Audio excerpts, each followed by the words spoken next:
আসসালামু আলাইকুম। ঈদ মুবারক। আমার নিউজগুলো যারা নতুন দেখেন অনেকে কমেন্টে লিখেন যে ভাই মানে এখন কোন টাইমের বা কিসের ঈদ মুবারক। আমরা এই ঈদ মুবারকটা বেসিক্যালি দিচ্ছি যে যখনই আমাদের বীরদের কোনো বিজয় গাথা থাকে বা ভালো সংবাদ থাকে তখনই আপনাদেরকে এই ঈদ মুবারকটা দিই। ইরান এবং ইসরায়েল যুদ্ধ সাময়িকভাবে থেমে গেছে, থামার পরে এখন চলছে পার্ট টুটা আমাদের এই ঘটনাগুলোর প্রেক্ষাপটে মাঝখানে একটা ঘটনা ঘটেছে। এই টোটাল 12 দিনের যুদ্ধ বলেন 14 দিনের যুদ্ধ বলেন, এই ভাগটাতে যখন সারা পৃথিবীর মনোযোগ ছিল ইরান এবং ইসরায়েল ইন্টারন্যাশনালি মধ্যপ্রাচ্য আপনি সহ, এর ফাঁকে ফিলিস্তিনের গাজায় কি পরিমাণ যে মানে আমাদের অনেক ভাইয়েরা শহীদ হয়েছে, বাড়িঘর ধ্বংস হয়েছে, এগুলো কিন্তু কোনো নিউজে আসে নাই। আপনি দেখেন এই মুহূর্তে কোনো নিউজ নাই, টুকিটাকি ফাঁকে ফাঁকে একটা নিউজ আসে। তো অবরুদ্ধ গাজা উপত্যকায় স্থল অভিযান চালাচ্ছিল ইসরায়েলের বিশেষ কয়েকজন কমান্ড অফিসার। মিশন বীরদের টানেলের বা সুড়ঙ্গের মুখ কোথায় আছে এটারে খুঁজে বের করতে হবে। এ যখন অবস্থা তখন গাজাতে থাকা আমাদের বীরদের যে গেরিলা টিমটা তাদের চৌকস নেতৃত্বে আজকে গত 3 দিনে মানে আমরা 3 দিন যদি হিসাব করি প্রায় 72 ঘন্টার চেয়ে কম সময়ে 15 জন ইসরায়েলি সেনাবাহিনীর অফিসার ওই পারে চলে গেছে। ফিলিস্তিনি প্রতিরোধ গোষ্ঠী আমাদের বীরদের সামরিক শাখা আল কাসাম ব্রিগেড, এটার যিনি অধিনায়ক আছেন তিনি বলছেন যে ধারাবাহিক আমাদের গেরিলা যোদ্ধারা অভিযান চালিয়ে যাচ্ছে।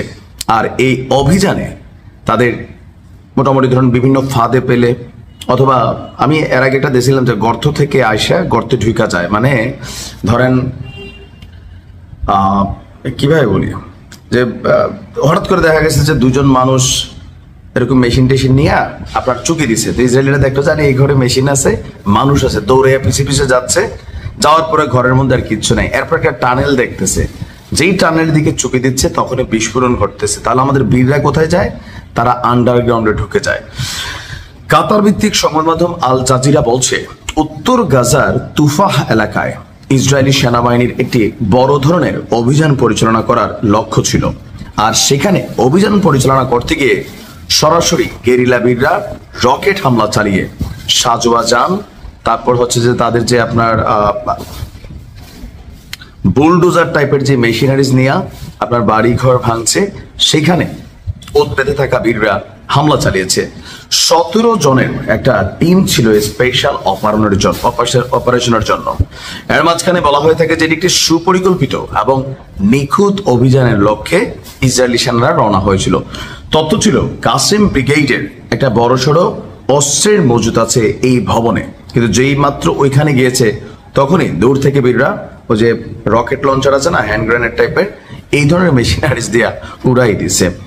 তুরস্কের বার্তা সংস্থাগুলো বলছে যে গাজা সিটির কেন্দ্রীয় এলাকায় আল কাসাম ব্রিগেডের সরাসরি অ্যাকশনও এখানে হয়েছে, 2 পক্ষের মধ্যে গোলাগুলি হয়েছে, সেখানেও ইসরায়েলের সেনা নিহত হয়েছে।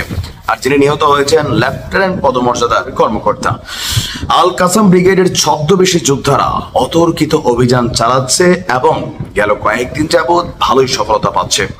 রয়টার্স বলছে যে চলতি বছরের মার্চে যুদ্ধবিরতি ভেঙে ইসরায়েলের নতুন অভিযান শুরুর পর অল্প সময়ে প্রায় 50 জনের উপরেও ইসরায়েলি সেনা নিহত হয়েছে।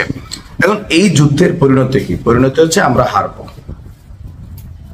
ইরানের পরিণতি দেখে তো বুঝতেই পারছেন, যদি ইরানের ওই মেশিনারিজ না থাকতো আর ওই বাংলা ভাষায় বলা না হ্যাডম না থাকতো, কপালে দুর্গতি ছিল। আল্লাহ আমাদেরকে সহায়তা করুক, বীরদেরকে সহায়তা করুক। ভালো থাকুন। আসসালামু আলাইকুম।